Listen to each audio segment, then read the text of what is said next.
خاتم النبيين وعلى آله وصحبه أجمعين أما بعد. قال المؤلف رحمه الله تعالى ونفعنا بعلومه التدبر. قال السيوطي صفة التدبر أن يشغل القارئ قلبه بالتفكر في معنى ما يتلفظ به إلى آخر العبارة. Ma'asyiral muslimin wal muslimat rahimakumullah. Alhamdulillahi rabbil alamin. Subuh hari ini kembali kita bersyukur kehadirat Allah Subhanahu wa taala karena kita masih disibukkan oleh Allah Subhanahu wa taala untuk mengisi detik-detik kehidupan kita ini dengan ketaatan-ketaatan, dan tentu semua itu semata-mata hanyalah petunjuk dan anugerah Allah Subhanahu wa taala kepada kita. Kita lanjutkan kembali kajian kita masih tentang adab-adab bersama dengan Al-Qur'an. Yang berikutnya akan kita jelaskan itu adalah at-tadabbur, mentadabburi Al-Qur'an. Tadabbur ini memiliki beberapa pengertian. Yang pertama secara singkat itu adalah mempelajari Al-Qur'an. Disebutkan di dalam sebuah hadis yang diriwayatkan oleh Imam Ibnu Majah. Rasulullah sallallahu alaihi wasallam bersabda kepada sahabat Abu Dzar Al-Ghifari. Beliau katakan, "Ya Aba Dzarrin, wahai Abu Dzar, li an tagduwa fata'allama ayatan min kitabillah khairul laka min an tusalliya mi'ata rak'atin." Wahai Abu Dzar, engkau berpagi-pagi, maksudnya menyiapkan dirimu, fata'allama ayah, kemudian mempelajari satu ayat min kitabillah, dari Al-Qur'an ini, itu khairul laka, lebih baik bagimu, min antusolliya mi'ata rak'atin, dibandingkan engkau solat 100 rakaat. Maknanya itu solat sunnah. Yang pertama yaitu mempelajari Al-Qur'an. Tentu kalau bagi kita yang mana bahasa Arab ini bukan bahasa ibu, tentu penting bagi kita dalam rangka mempelajari Quran ini, minimal kita memiliki Al-Qur'an terjemah. Al-Qur'an terjemah bisa kita rekomendasikan. Ini ada Al-Qur'an terjemahan yang disusun oleh Profesor Dr. Quraish Shihab, ada. Kemudian ada juga yang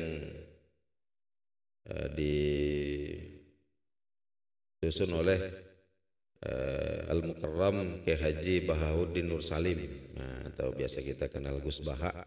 Itu juga punya. Ini semua bisa kita akses. Itu kalau kita baca, meskipun bagaimanapun hebatnya terjemahan itu, tentu tidak bisa untuk katakanlah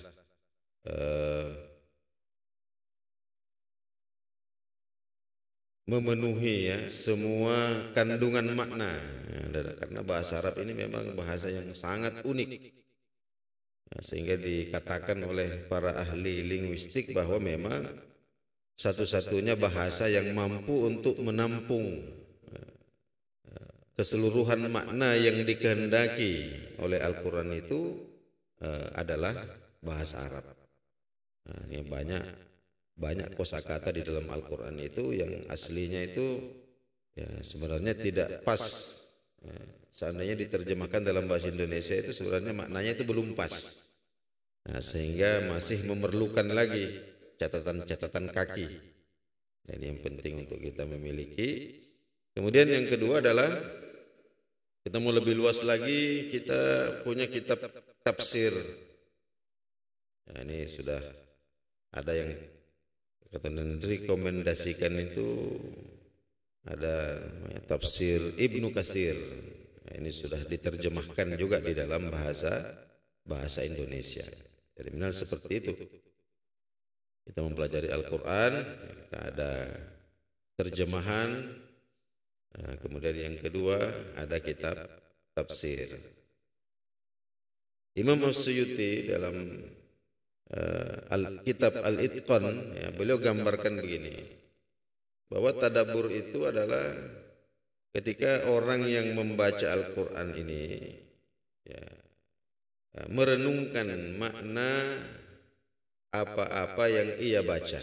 Nah, itu intinya, itu merenungkan makna apa-apa yang ia baca. Nah, kemudian wa ya'taqidu qabula dzalika. Setelah kemudian dia renungkan makna yang dia baca itu, dia meyakini atau menegaskan kepada dirinya untuk menerima semua itu. Nah, jadi seumpama kita membaca dalam Al-Quran, ya dzalikal kitabul la raiba fih, ya, inilah kitab. Jadi Al-Quran ini adalah kitab la raiba fih, yang tidak ada sedikit pun ya, keraguan-raguan di dalamnya. Ya, hudal lil muttaqin, ya, sebagai petunjuk bagi orang-orang yang bertakwa. Ya, ketika itu kemudian hati kita itu ada interaksi dengan Al-Quran itu. Ya, kita baca, kemudian kita sudah mengetahui bahwa maknanya seperti ini. Hati kita ini dikondisikan, kita tegaskan kepada diri kita bahwa ya, saya percaya sepenuhnya kepada Al-Quran ini, dan saya akan berusaha menjadikan Al-Quran ini sebagai petunjuk dalam hidup saya. Mudah-mudahan Allah mengangkat derajat saya menjadi orang yang bertakwa. Ya, kira-kira seperti itu. Nah, jadi ada interaksi hati kita, interaksi pikiran kita dengan apa yang kita baca. Nah, fa in qasura anhu fima madha. Jikalau setelah dia membaca, mengetahui maknanya, kemudian ternyata pembaca ini banyak kelalaian, ya, banyak kelalaian di banyak kelalaian min umrihi, yang sudah terlewatkan dari umurnya, ya, artinya terkait dengan arahan-arahan Al-Quran. Ya. Seumpama Al-Quran mengatakan ya, wala tayammamul khabitha minhu tunfikun, ya. Hendaklah kalian menginfakkan yang baik-baik, barang-barang yang bagus, harta-harta yang masih bagus, yang masih layak pakai, itulah yang kalian infakkan. Ya, jangan sampai kalian menginfakkan sesuatu yang kalian sendiri sudah tidak mau pakai. Nah, kalau kita baca seperti itu kemudian, wah, nah ternyata kita ingat bahwa kita pernah atau mungkin sering seperti itu, ya i'tazara, maka minta maaf lah. Ya Allah, maafkan saya kok dulu pernah begitu ya. Wastaghfara, dan memohon ampun kepada Allah Subhanahu wa taala. Kira-kira seperti itu kadar tadabbur, ya. Seperti umpama contoh, Ini contoh, saya cuplikan beberapa contoh tadabbur Quran di sini, ayat-ayat yang pendek.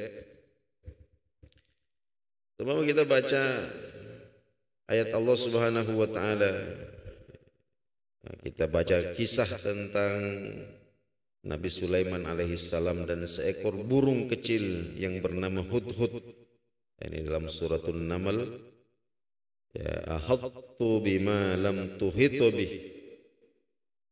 Ya, jadi ini yang disampaikan oleh burung kecil ini kepada Raja Sulaiman ketika ditanya, kamu ini dari mana?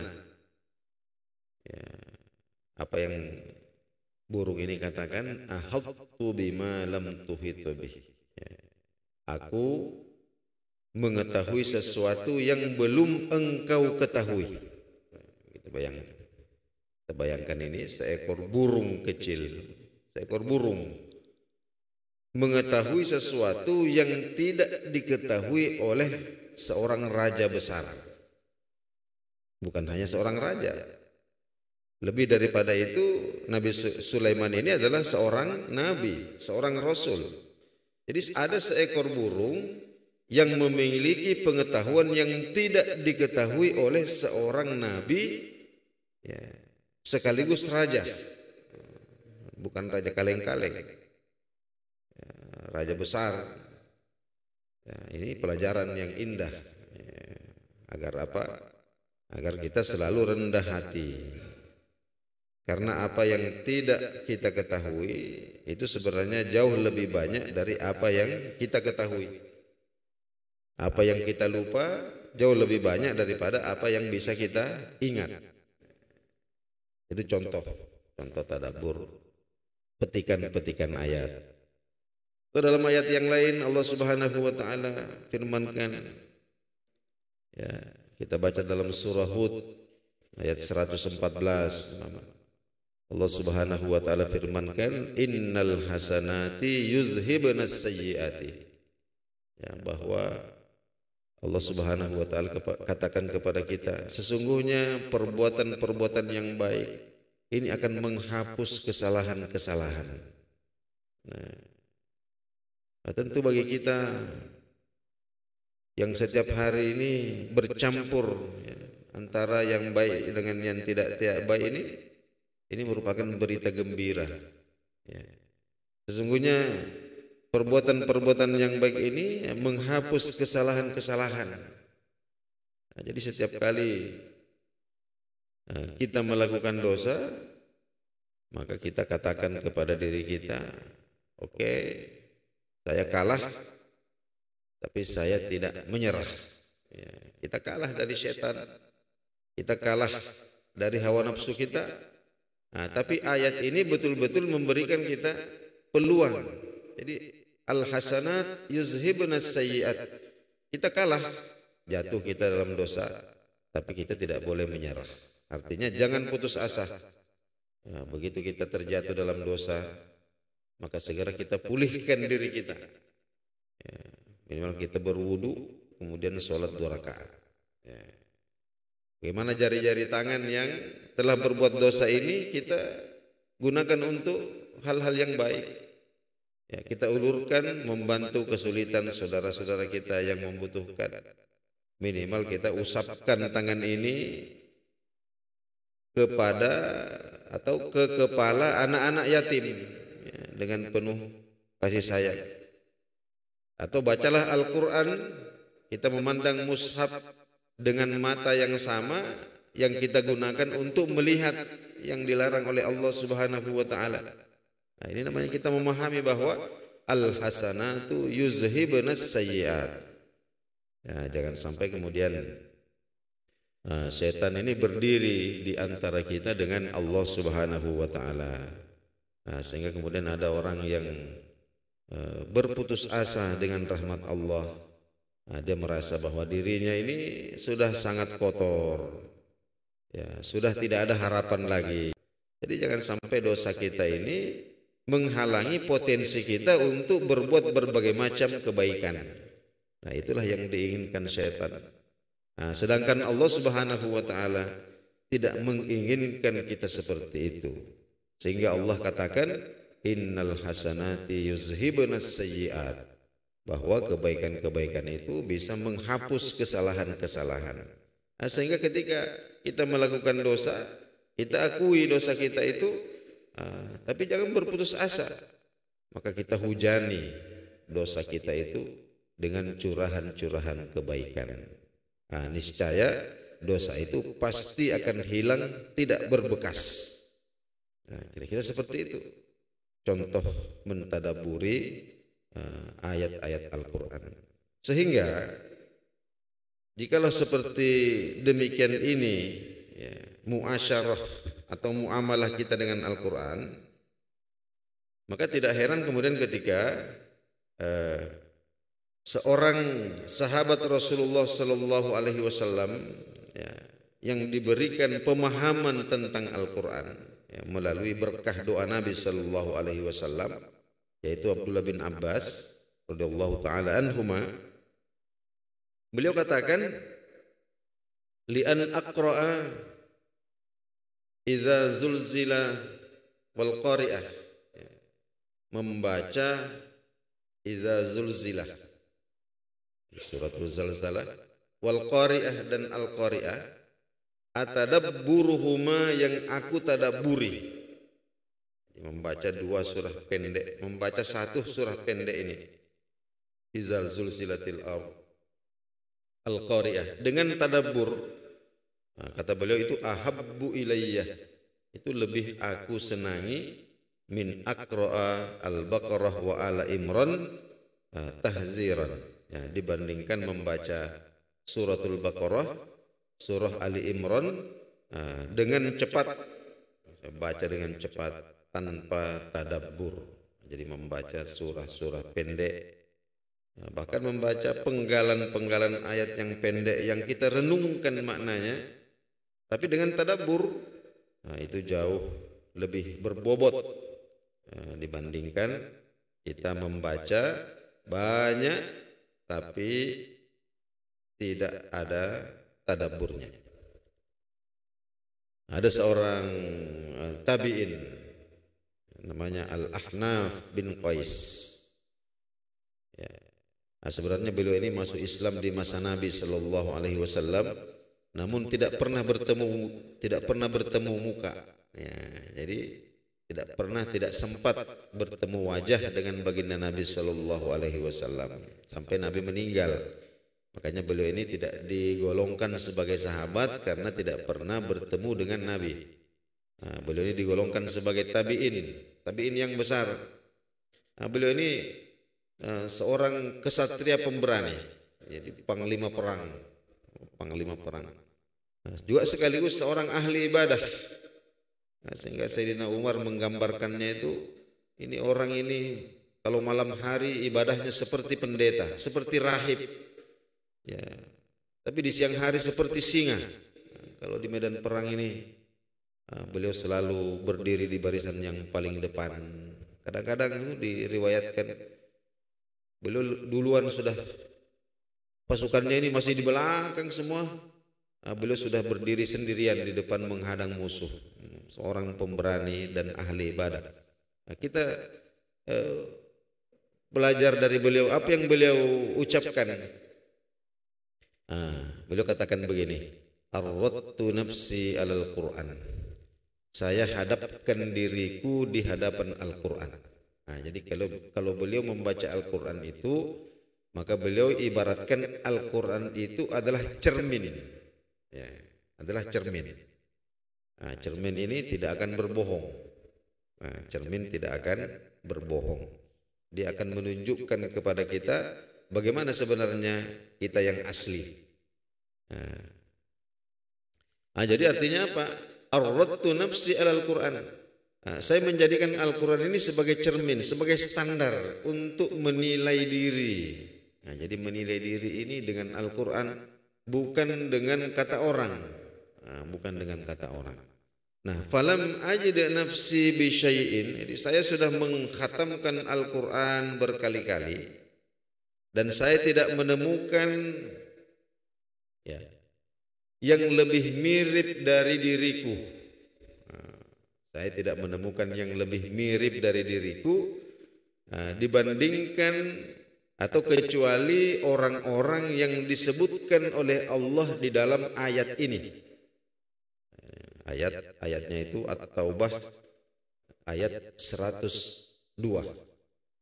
Ya, Allah Subhanahu wa taala firmankan, wa akharuna i'tarafu bizunubihim khalatu amalan salihan wa akhara sayyi'an asallahu ayyatuba alaihim. Dan ada pula orang-orang wa akharuna, dan ada juga orang-orang i'tarafu bizunubihim, yang senantiasa mengakui dosa-dosanya. Artinya selalu melakukan dosa, tapi tidak sombong, tidak melakukan dosa karena kesombongan. Jadi mereka melakukan dosa kemudian menyesal dan mengakui dosa-dosanya itu. Khalatu amalan salihan wa akhara sayyi'an. Ya, mereka ini mencampur adukkan amal-amal yang baik dengan amal-amal yang buruk. Jadi ini profilnya. Beliau mengatakan, Ahnaf bin Qais rahimahullah mengatakan, saya bolak-balik baca Quran, tidak ada yang saya temukan lebih mirip dibandingkan dengan saya kecuali orang-orang yang disebutkan oleh Allah dalam surah At-Taubah ayat 102 ini, bahwa ada orang-orang yang selalu terjatuh ke dalam dosa kemudian mengakui dosa-dosanya itu, dan mereka ini hidupnya masih bercampur antara amal-amal yang baik dan amal-amal yang buruk, masih seperti itu. Jadi asallahu ayyatuba alaihim. Ini di akhir ayat itu Allah mengatakan asallahu ayyatuba alaihim, mudah-mudahan Allah Subhanahu wa taala menerima taubat mereka. Ini termasuk contoh mentadaburi Al-Quran. Nah, kemudian disebutkan juga di sini bahwa para as-salafus salih, generasi-generasi terdahulu dari umat ini itu lebih fokus kepada fahmul Quran dibandingkan hatmul Quran. Jadi lebih fokus kepada bagaimana memahami makna Al-Quran, karena Al-Quran ini petunjuk. Tentu kita tidak bisa membaca petunjuknya kalau kita tidak memahami. Nah, jadi mereka ini lebih fokus pada fahmul Quran, memahami Al-Quran, daripada hatmul Quran, menghatamkan Al-Quran. Jadi biasanya mereka ini mempelajari tidak lebih dari 10 ayat. Jadi mereka baca, mereka hafalkan, mereka pelajari 10 ayat, 10 ayat, 10 ayat. Nah, setelah itu kemudian 10 ayat ini selesai, barulah mereka pindah pada 10 ayat berikutnya. Nah, dikatakan oleh Abdullah bin Mas'ud bahwa bila Anda membaca Al-Quran, jadikanlah Al-Quran itu sebagai cermin, seolah-olah Anda sedang bercermin. Bila Anda mendapatkan kesesuaian, ada kesesuaian antara diri Anda dengan yang ada di dalam cermin itu, maka bersyukurlah, ucapkan alhamdulillah. Namun jika tidak, maka segeralah istighfar dan memohon petunjuk kepada Allah Subhanahu wa ta'ala. Kemudian terakhir, hadirin hadirat rahimakumullah, termasuk bentuk tadabbur Al-Quran adalah sebagaimana yang digambarkan oleh seorang sahabat Nabi yang bernama Auf bin Malik. Beliau ceritakan, kumtu ma'an Nabi sallallahu alaihi wasallam lailah. Saya di suatu malam ikut solat bersama dengan Nabi sallallahu alaihi wasallam. Maknanya beliau bermakmum kepada Nabi. Barangkali ini dalam salat tahajud atau qiyamul lail. Faqara'a, maka Rasulullah membaca surat Al-Baqarah, surah Al-Baqarah.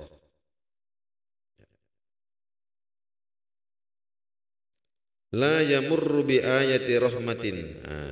Tidaklah beliau membaca ayat tentang rahmat.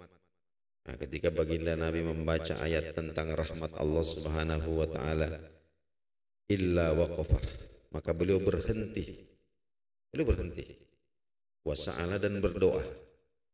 Beliau berhenti. Wasa'ala, dan berdoa. Artinya berdoa itu meminta rahmat itu.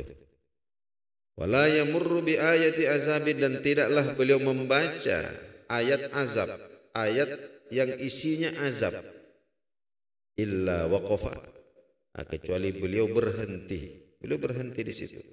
Wa ta'awwaza, dan